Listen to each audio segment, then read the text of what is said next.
చెల్లిగారి ఇంటికాడ చిలకని చెప్పాను కదండి, అది ఇంట్లో ఉంచుకోకూడదంటే అక్కడ మా ఇంటి దగ్గర చెప్పాను కదా, అక్కడైతే పెట్టారు. రాత్రి నుంచి కూడా అక్కడ ఉందని కనిపిస్తుంది మీకు. దగ్గరికి అయితే చూపిస్తున్నా చూడండి, ఇదిగోండి. అదైతే పాపం రాత్రి చెట్టు మీదకి అయితే కొద్దిగా ఎగురుతుంది కదండి, చెట్టు మీద అయితే పెట్టేసాం.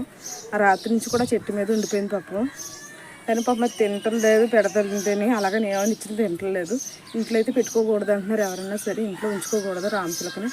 దాన్ని బంధించినట్టు ఉంటుందంటే మా ఇంటి దగ్గర చెట్టు ఉంది కదండి, ఆ చెట్టు మీదకి అయితే రాత్రి మా వద్దగారు ఎగిరేసారు.